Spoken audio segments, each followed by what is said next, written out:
What's going on, guys? MariK here, back with another Dragon Ball Super video. Secret rares are some of the most sought after cards in any set in this game, whether it's for players or collectors alike. They have some of the best art, some of the best foiling that this game has to offer. However, I have noticed that there is a trend that sometimes Bandai just drops the ball with their secret rares. Now, they started out pretty strong. However, I feel that in some of the sets, some of the secret rares are a little less than unappealing compared to either the sets that come before or after them. So today we're going to be taking a look at all the secret rares of the Dragon Ball Super card game and deciding which set has the best secret rare art. And I'll be going ahead and putting them in order of what I think, worst to first. Remember, this is just my personal opinion, so feel free to let me know what you think about these as well. The first secret rare is easily the worst, the Sin Shenron Negative Energy Incarnate.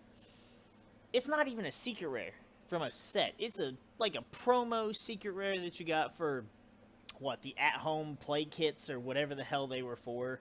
It came in a little pack, you got 4 of them. It wasn't a secret rare. You know, it's not special to pull or anything. The art doesn't even look like a secret rare. It looks like, the art looks like a rare, super rare at best. But this is easily the worst secret rare in my personal opinion.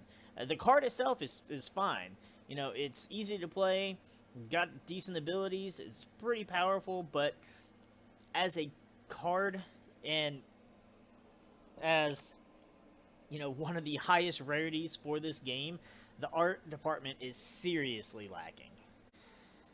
Second worst on the list has got to be set 4. Distant Descendant, Son Goku Jr., and Beyond Darkness, Demigra. Both of them, I can kind of appreciate what they were going for with Distant Descendant. I like the fact that it's got the Goku Jr., and then there's Goten, there's Gohan, there's Goku, and then it's got my boy Bardock in the back, too. But they went wrong with this card somewhere. And I don't really know where. But somewhere along the lines, the foiling just, it's too much. Like, the gold swirl, I understand it's what makes secret rares secret, but like the gritty, grainy, sand-looking, I don't know, that's what I don't like about it. Beyond Darkness, Demigra is just a really, just ugly, uninspired-looking card altogether. Then we've got the secret rares from set 6, Arcane Absorption Majin Buu and Broly, Ultimate Agent of Destruction. The art isn't terrible on these cards, though I'm a little more partial to the Buu, even though I don't really like this form of Majin Buu. But the Broly just, it looks really rough. Especially if you, like, are paying attention to some of the detail. It just, I don't know, I just don't like the way it's portrayed. And it's really with just all the green and the gold, it's really, I don't know, the colors don't mesh well together, and it just looks off to me. The Arcane Absorption Majin Buu would look great if the background wasn't gold. If you had all the other stuff gold, great, but the background being gold, it's too much, and there's not enough, like, you know, the purple and the pink really stand out, but not enough with all that blinding gold in the way. Then we've got the secret rares from set 11. These I have mixed feelings about for a few reasons. Let's start with the Super Saiyan 4 Broly, the Great Destroyer. The art is, again, uninspired. Every Broly card has Broly in the same exact pose. It's not really any different. It just, there could be something else they could do with it. As far as the foiling goes, the foiling just looks, I don't know, the foil design doesn't look as great to me. Vegito, Warrior from Another Dimension, the card looks great, the art looks awesome, but it just doesn't look like a secret rare. It doesn't have like that secret rare kind of feel to it. It feels more like it's just like a super rare that, you know, has Ultimate on it. Whereas Baby Hachiak, the art doesn't look bad.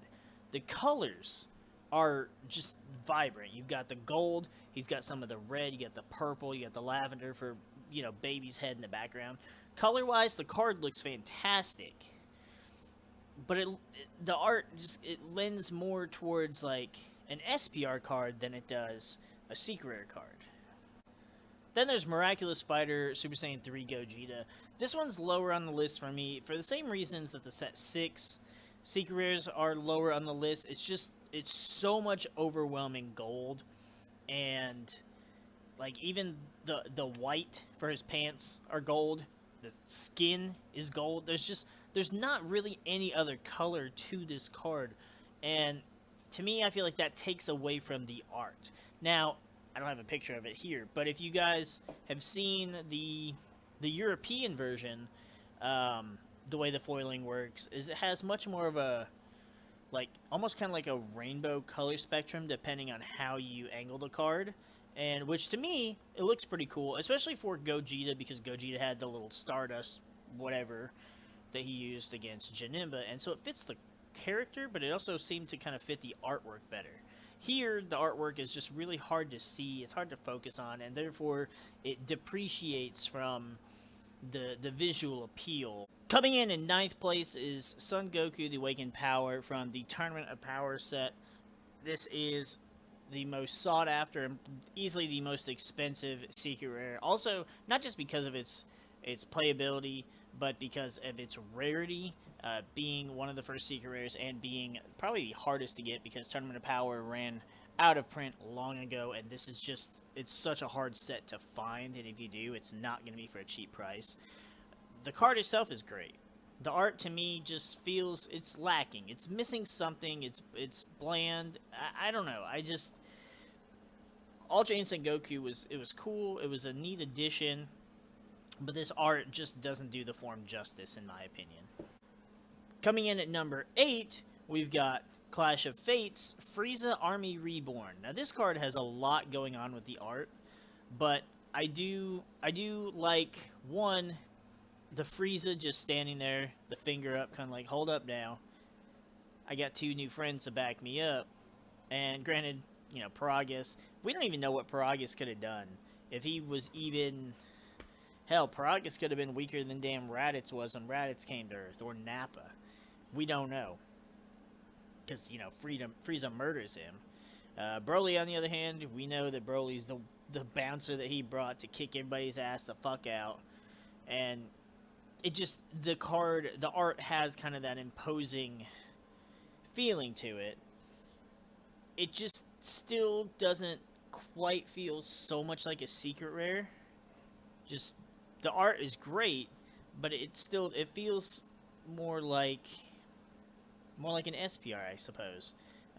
Fantastic card, easy to play, and just badass finisher in any red deck. Coming in at number 7, we get Son Goku and Oob, Seeds of the Future.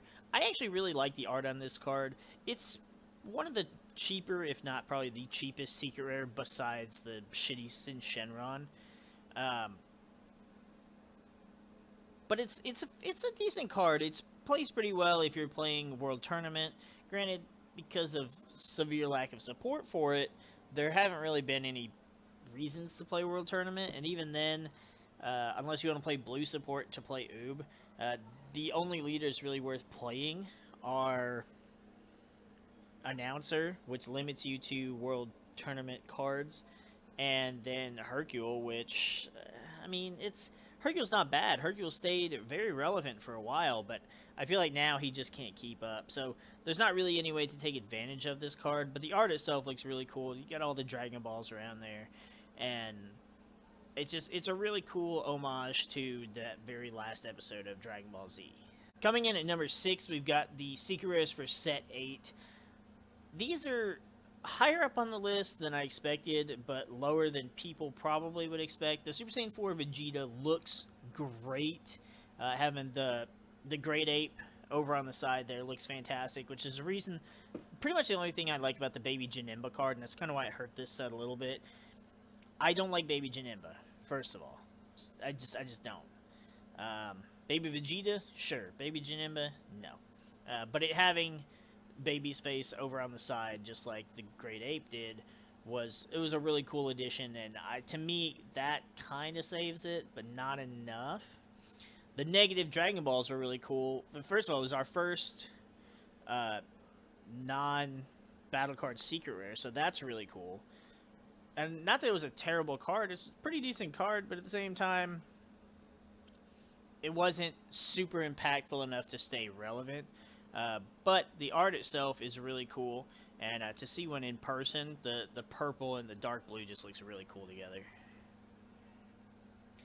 Coming in at number 5, we have the Secret Rares for Set 9.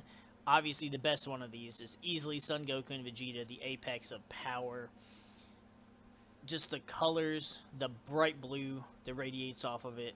You've got the blue from Vegeta, you've got the orange from Goku, his Ultra Instinct hair, Vegeta's royal blue hair.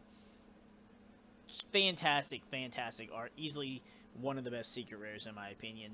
The reason I didn't rank higher is because the other ones I feel are better. But again, that's all just my personal opinion. Black Smoke Dragon looks cool. I like the coloration, but I mean, I wasn't really that fond of the Shadow Dragons, and I don't even remember this one. I feel like this one wasn't even like one of the 7 individuals, but more like this was kind of like Shenron's evil twin that smokes a cigar that they censored. It just, I don't know. It's not a bad looking card. It's just not like a great looking secret rare. Cell Zeno on the other side, I don't care for it. I mean, aside from the fact that Xenocell looks ugly as sin anyways, especially compared to Perfect Cell, but this card art just kind of, it doesn't do the form any justice, and half the picture just looks really, I don't know, I can't think of a right word for it. The top half of the card looks okay, but it's the bottom half of the card that's really just kind of falls behind in the art department. Coming in at number 4, we have the Secret Rares for Set 10. Obviously, my favorite is the Super Saiyan 3 Gotenks. First of all, Super Saiyan 3 is my favorite Super Saiyan form anyways. But on top of that, the color, the brightness, the pose, the Kamehameha or whatever attack he's doing, it just looks fantastic. Honestly, one of my favorite Secret Rares, just period. But the card itself is just great. Grade 8 Mass Saiyan. Looks really cool. I couldn't find a better art image online. Surprisingly, since it's one of the newer cards, but great card. I feel like they could have done a little bit better. You can't really see a whole lot of the Great Ape in this card art, so I feel like that could have been improved a bit. However, Super Saiyan 4 Gogeta, that card, again, the art is phenomenal on that card, and the pose, it's crisp. It's really a super fantastic design. I don't like it better than the Super Saiyan 3 Gotenks. That's partially because I prefer Gotenks over Gogeta. I prefer Super Saiyan 3 over 4, and I like the way they did the pose and how he's like attacking towards the card. But the Super Saiyan 4 Gogeta is by no means a terrible card to look at. Coming in at 3rd place, and this was a harder decision, was where to put these cards, and especially where to put the cards from Set 10, because it's where I get to the point where I just really like the art. These had to come in at 3rd place simply because Power of Potara is it's a fantastic card. And it's one of the things that Set 7 did really well with their art, with the Secret Rares and with the SPRs, is having the 3 different characters on them. Now, some of them look better than others, but the way they did the Secret Rares is perfect, and it's how I wish the SPRs could have looked, because they could have been better. But having Vegito just there in the front, just confident as all hell. You've got Zamasu on one side, you've got Kefla on the other side, you got the 2 different Potara earrings. That art is really top tier. The Super Saiyan 3, on the other hand, another fantastic card. Granted, I don't particularly care for Broly, and him having Super Saiyan 3 when he was supposed to be Legendary Super Saiyan is kind of ridiculous, but getting to see Super Saiyan 3 Vegeta on a card was pretty cool, but seeing Super Saiyan 3 Raditz is what really does it for me. I liked Raditz. He's when you get to digging deeper into the lore, even though there's not a whole lot more for Raditz, Raditz is a I like Raditz as a character, especially Bardock being my favorite character. It's like Raditz is his, the son he got to know, the son that he raised and grew up, and Goku he didn't, and it's kind of it'd be really cool to see kind of the relationship between the two. But there's more to Raditz's character than just, hey, I'm here to steal my nephew and kill my brother, and it's a little more than that. But Raditz's design was really cool too, and getting to see the Super Saiyan 3 design, getting to see his hair actually have detail, and just really, really made this card art pop. Coming in at number 2 is Hyper Evolution Super Saiyan 4 Son Goku. Again, I could not find a decent image worthy of showing off this card's beauty. But the red with the tinge of black and just the gold, it's just fantastic. Not to mention the art is it's super imposing. Him doing that 10 times Kamehameha, it's really just fantastic and one of the better scenes from Dragon Ball GT. But it also mirrors really well, both in color and in the pose, to the number 1 slot, the Ultimate Force Super Saiyan Blue Vegito. Now, while they're not quite 1-to-1s, because it would be Gogeta and Vegito, but Super Saiyan Blue being the strongest in Super Saiyan 4 being the strongest in GT, you've got the red and the gold, you've got the blue and the gold, you've got the reverse poses, and the cards, both cards are just fantastic. I went with this one just because the blue, and I really like the blue, and I really, really like the purple a little bit around the edges. You can see them over there on the right side, but this card to me just stands out a little bit more. Super Saiyan Blue Vegito and Super Saiyan 4 Goku were the top 2 for me. Remember, this is all just my opinion. Is because they took the SPR art that they introduced in set 1, and when they made set 2, they're like, here's a secret rare, but it's better. We're taking all that gold, we're making it better, bolder, we're making it just stand out more. And that's what they did with this art, and that's why this card is just so damn good to look at. Same thing with Super Saiyan 4 Goku. The art is just so damn good to look at. Now, I feel like with some of the other arts, they either tried to go too far or they tried to do different things, which is great. And that's what they should do. But I feel like they also strayed away from the secret rare being kind of like the next step up from the SPR. And for me, that's why these two will be, probably for a while, my top 2 favorite secret rares. But that's where we're going to go ahead and wrap up this video. If you guys enjoyed this video, if you agree with any of our decisions, let us know in the comments below. Hit that like button. We appreciate it. We appreciate all of our subscribers, all of our supporters during these difficult times. You guys really, really do mean a lot to us. Let me know your opinions in the comments below. What do you think are the best looking secret rares? And how far do your opinions differ from ours? I'd love to hear your thoughts. With that, though, we're going to go ahead and get the freak out of here, and we'll see you guys in the next video.